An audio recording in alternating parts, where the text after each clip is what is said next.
Ерак юллар дәвамында без сезнең белән тамашачым.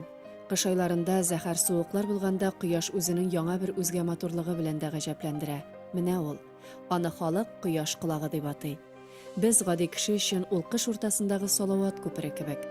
Табигатьнең һәр гүзәл мизгелен тоеп, күреп калу теләге юл уртасында туктап шул күренешне манзара кылырга өндәде. Без буйсындык. Салкын, ачы җил бәгырьгә үтә, тик матурлык барыбер җиңә.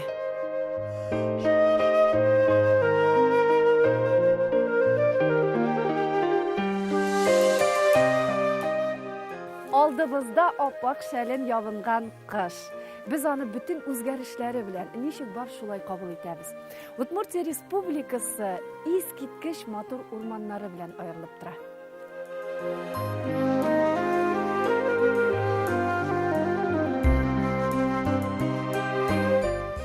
Хәзер без менә аның нәкъ шундый матур табигать кочагында урнашкан Воткинский каласында.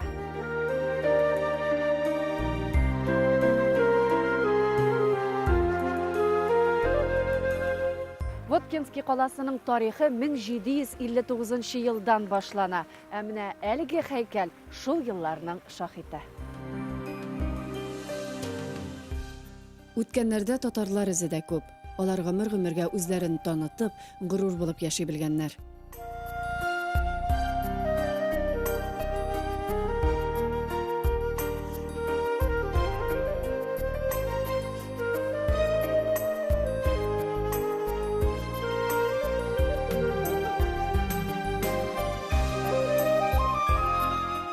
Менә әлеге мәчет Удмуртиядагы иң борынгыларның берсе. Аның тарихы 1794 елдан башлана.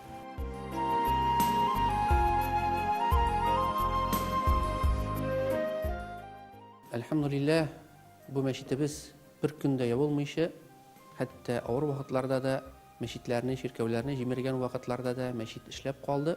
Мәчеткә йөрүче бабайлар, әбиләр хәтта Мәскәүгә барып, мәчетне сүтмәгез, бу безгә кирәк дип, рөхсәт алып кайттылар, мәчетне сүтмәскә дип.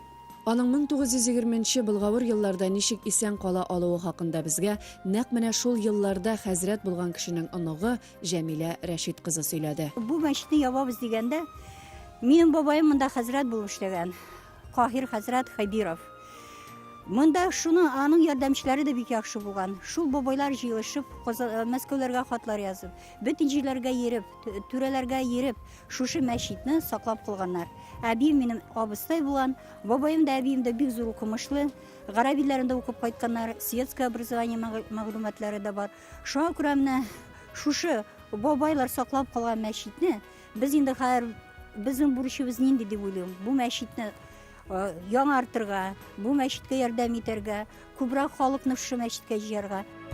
Алар шулай эшли дә. Мәчеткә йөриләр, дин дәресләре дә алалар. Һәр вакыттагыча һәм бар төбәкләрдәге кебек үк татарлар бер-берсе белән аралашып, ярдәмләшеп яшәргә тырыша. Изге теләкләрем шул булыр иде минем. Динебезне һәм телебезне онытмыйча, үскә күтәреп, бергә Аллаһ Тәгаләгә гыйбадәт кылып яшәргә.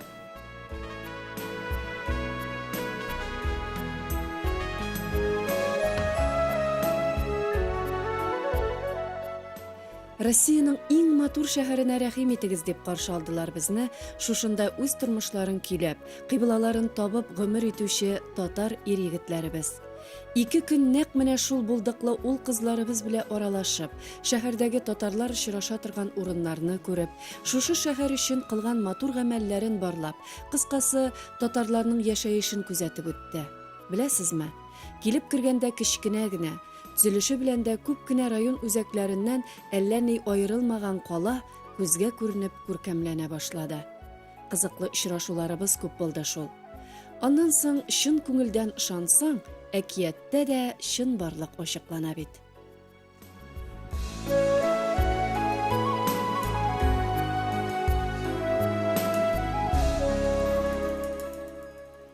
Воткинский шәһәрендә яшәүче татарлар 2011 елны милли мәдәни мөхтәриятләрен булдырганнар. Билгеле аңынчыда бергә аралашып яшәгән татарлар янына көчле, фикерле, күп нәрсәне алдан күреп, чын ихластан тырышып йөрүче эшмәкәрләр кушылган. Безнең шәһәрдә 4 меңнән артыграк милләттәшләребез яши. Аларның инде безнең тупиковый город шутлана Удмуртиядә. Бездә безнең завод бар, бик зур завод безнең Россиядә, андый заводлар юк. Беренче заводта бөтен татарлар шул заводта эшлиләр. Предпринимательство эшлиләр. Әйе, Воткинский куәтле заводлары белән дан тота. Аларның кайберләрендә безнең милләттәшләребез дә җитәкчелек итә икән.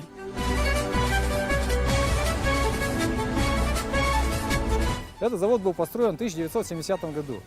Раньше он назывался цех номер 98 ГПО «Воткинский завод».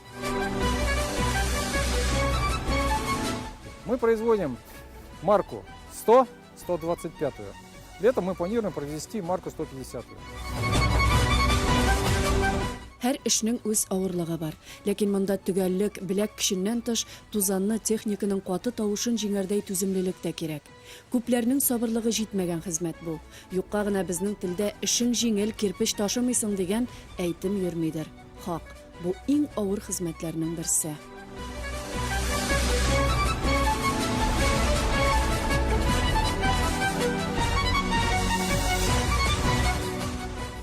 Бunda күбрәк бездә эшлиләр яшьләр кешеләр.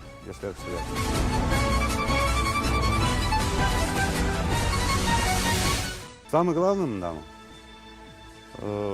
монда ответственность надо күбесе. Ответственность, потому что монда эшләр, опасный объект ул безнең. И требования бик зур кешеләргә.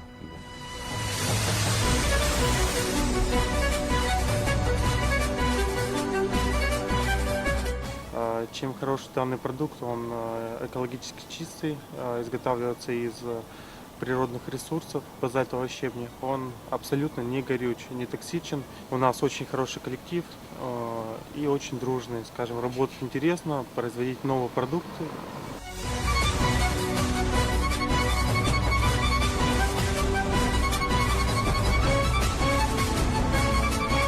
Без татарлар монда мотор яшибез. Автономия шуның өчен оештырдык. Бөтен татарларны бергәләшеп безнең шәһәрдә яшәргә, бөтен направление, религия, образование, бизнес барсын да бергә җыеп, бергә аралашып, бергә эшләргә, бергә бу шәһәрдә яшәргә. Үзе бер гомер татарча мотор итеп сөйләшеп утырганда туган телем белән birleşkende. Müşaralar birge ütkärәҗдем bütün şarabların degende beyramlarına din beyramların җыелышы olsunda birge. Татар халкы гомер-гомергә эш белән яши. Иң беренче ул хезмәттә таныла. Татарларны күбрәк җыйсыра тырышам эшкә алырга. Бик тырышалар. Бик тырыш һәм ответственный. Кушкан эшне бик җиренә җиткереп эшләргә яраталар. Шуңа бик рәхәт алар белән эшләргә. Шуңа җыяз килә күреп татарларны. Бик җыеп торып кенә булмый паки. Һәр кешенең сайланган юл башында аның гаиләсе, тәрбиясе тора. Бу бәхәссез. Тарихи ватаныңнан читтә яшәп тә, аның үткәне белән кызыксынып, милләтеңне хөрмәтләп, ана телен саклап яшәү мактауга лаек. Аты-яны өйрәттеләр минем татар сөйләшергә ничә ел узды, Удмуртиядә торып, все равно мин телне онытмадым, наоборот, еще кайсы яман сүзләрне даже бүген ишеттем, и тоже запоминаю шунда. Татар халыгы ул байда слабый түгел инде, ул көчле, и кешеләр бөтенче көчле, если Корганна безнеке монда Воткинск буенча даже, но аны Рафаэл Мулзаныч да әйткән, татар кешесе безнеке Воткинскә һәрберсе үзләрен таптылар, и торалар алар, Үзенең урында да yitiralар әйбәт, бөтенесе шулай. Телим, чтоб ишәй тракторсыннар. Айрат Рәшит улы үскән мөхитне күрәсе килү теләге сәяхәтебез башында ук туган иде. Ул безне әнисе белән таныштырды. Иң куандырганы шәһәрдә яшиләрме милләттәшләребез, авылдамы алар ак әбиләр хәер фатихасын тотып гомер итә.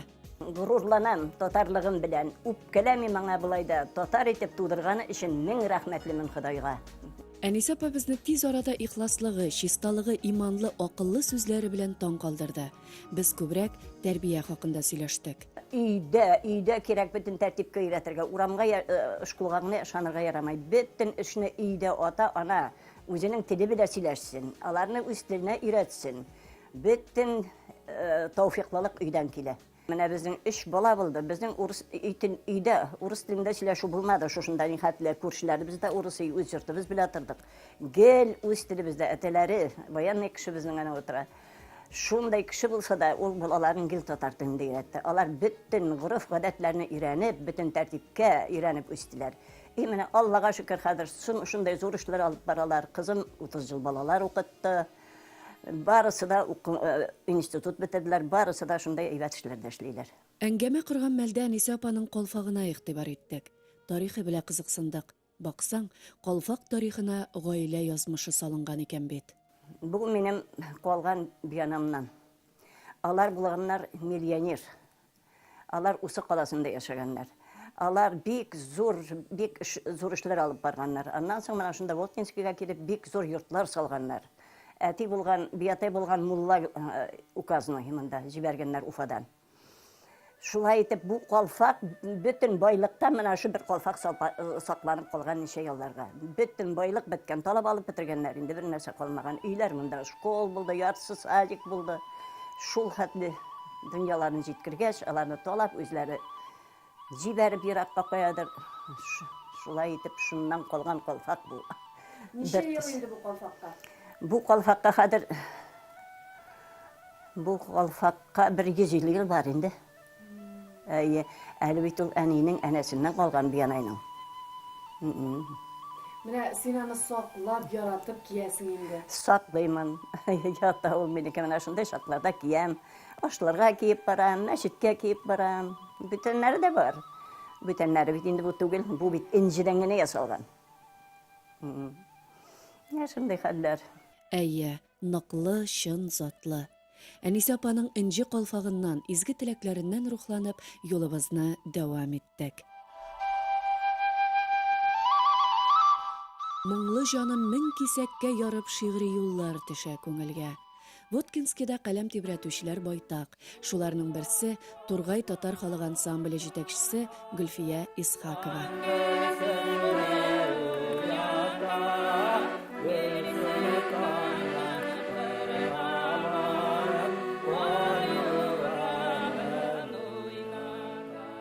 Тургай ансамбле 1992 елда оеша. Җитәкчесе Гөлфия Исхакова сүзләренә язылган җырлар үз башкаручыларын табып тора. Удмуртияның баш каласы Ижауда Яңарыш газетасы чыга башлагач, шигърияткә ныклап тотындым, ди Гөлфия ханым. Бүгенге көндә минем 5 китабым бар. Аларның берсе балалар өчен бастырылган. Ул китапны бастырырга миңа менә үзебезнең шәһәребездәге милли автономия ярдәм итте. Бик зур рәхмәт аларга. Аннан инде администрация ярдәм итте. Төрле темага язам.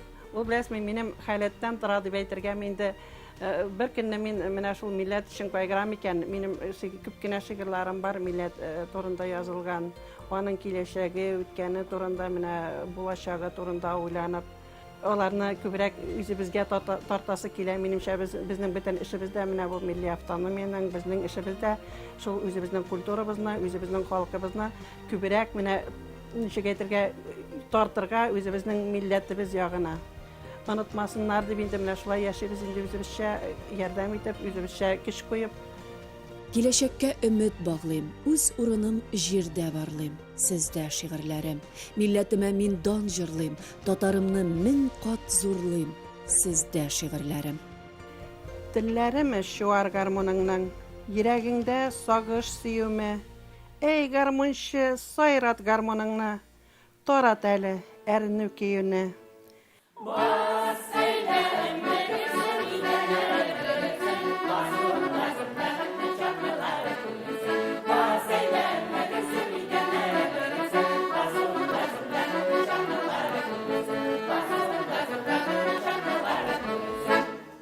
Шушы ансамбльгә 1992 елда килдем. Ул еллар бик авыр булса да, шушы җыр белән без яшәргә көч алдык. Сәхнә безгә, мен үземә дә яшәргә көч бирә. ничектер үміт уята, энергия бере. Шуңа күрә җыр белән яшибез, Аллага шөкер.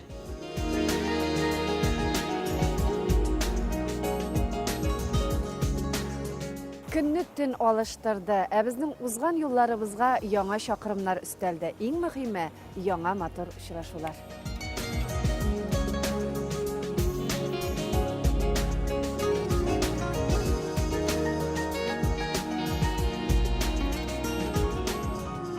Без Удмуртияның Воткинский каласында. Шөкер кылып яши белә милләттәшләребез. Шуңа да тату гаиләләре, иманлы балалары үсә. Шундый гаиләләрнең берсендә кунакта булдык без.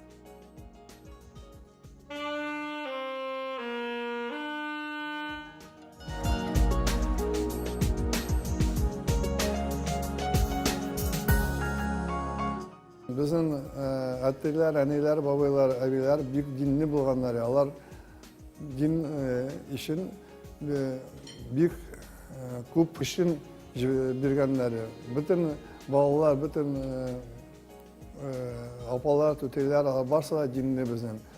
Біздің әттелер, әнелер, алар лекі заманда бір минут вақыт свободный біздің болмады. Іште де, оқуға да біздің өйреттілер, татаршада өйреттілер. Біздің өйреттілер екі қыз да, екі ұнықлар. Фәтхуллиннар эш буын бергә гомер итәләр. Монда татар гаиләсенә хас барлык юлалар, горыф-гадәтләр үтәлә. Хөрмәт, михрибанлык төшенчәләре аларга ят түгел. Бәхетле үземнең тормышым белән, балалар белән. Минем шундый теләгем, чтоб татар кызлары, малайлары, хәзерге малайлар татар телләрен, үз телләрен онытмасыннар.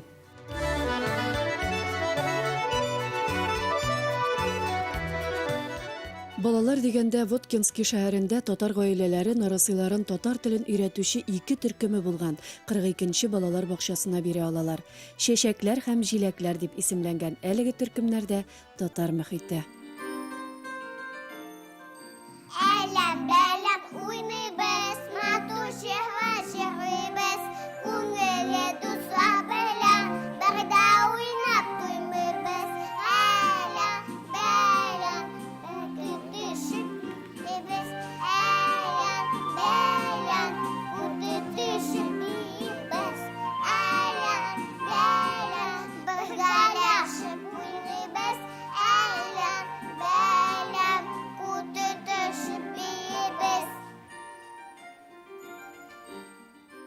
Кечкенә балалар белән эшлим. Көн саен алар белән дәрес үткәрәм. Шигырьләрне укыйбыз, әкиятләрне сөйлим татар телендә. Җырларны җырлыйбыз. Асхия ханым балаларны җырларга да биергә дә өйрәтә. Ана телен укыта, тарихка мәхәббәт тә тәрбияли. Монда эш милләтнең горыф-гадәтләрен, киемен, ризыкларын чагылдырган күргәзмә дә ясалган. Үрәтәбез күлмәк, камзул, түбәтәй, туфли киемнәрне. Анем туган киеме, бүләкет түбәтәй, шундый матур түбәтәй, үзем кебек бәләкәй.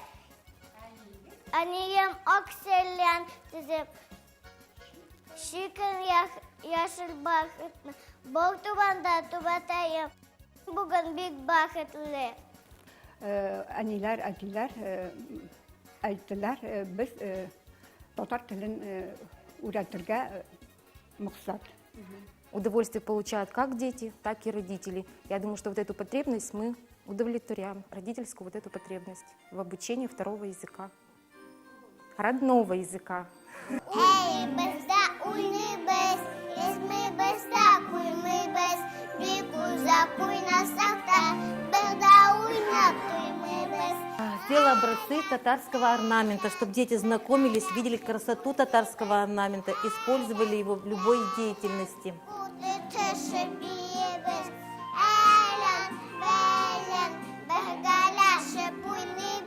Создание этой группы началось из потребностей родителей этого микрорайона, так как город Воткинск многонационален, а на поселке Нефтяник именно население больше татар. Поэтому возникла потребность именно от родителей создать такие группы. И с 2004 года функционируют у нас в детском саду стабильно 2 группы. Далее они выпускаются у нас в школу номер 12, где продолжают обучение татарскому языку. Әйе, әлеге бакчада йөргән балалар киләчәктә шәһәрнең 12нче мәктәбендә белем алалар. Мәктәптә 1994 елдан бирле татар теле дәресләре укытыла. Татар класслары да бар.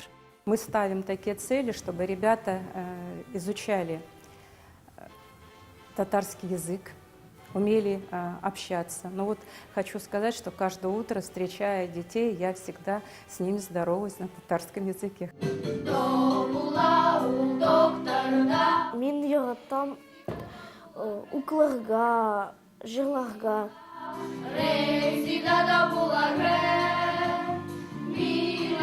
Мында бар бик күп укытучылар, укытучы апалар. Яратам жырларга. И туган тел, и матур тел, әткән әнкәнне телем.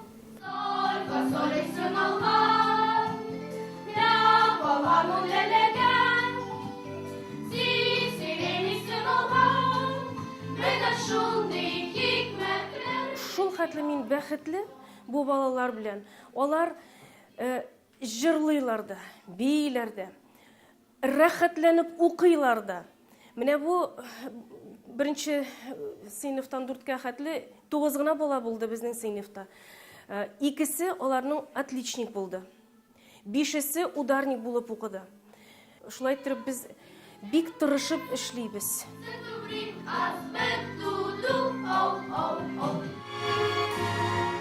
Земфира үзе 1993 елны оешкан Дуслык татар халык ансамблендә җитәкли. Алар татарлар оештырган барлык чараларда да актив катнашалар. Кыскасы, милләттәшләребез тормышларын үзләренчә бизәп яшиләр. Якын күреп җанга, килдек сезнең янга, исәнмесез дуслар сагысы. Күңел тулы язлар, йөрәк тулы назлар, шикәрмесез әллә балысы. Күңел тулы язлар, йөрәк тулы назлар, шикәрмесез әллә балысы.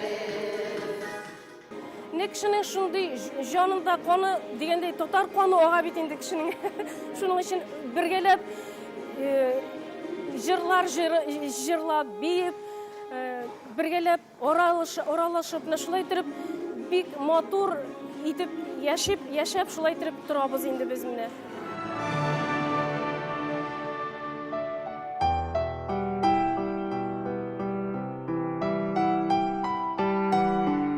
Инде күргәнебезчә, Удмуртияның Воткинский каласында яшәүче милләттәшләребезгә үз мөхитләрен саклап калу өчен бөтен мөмкинлекләр дә тудырылган.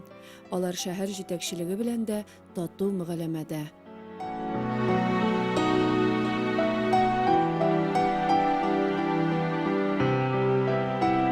В городе Воткинске проживает более 70 национальностей, и на сегодняшний день 15 национальных объединений активно работают в городе Воткинске. Но одна из самых крупных национальных объединений – это автономия татар. Нация живет тогда, когда сохраняется культура, когда она прививается к молодому поколению, и тогда она сильная, хорошая нация.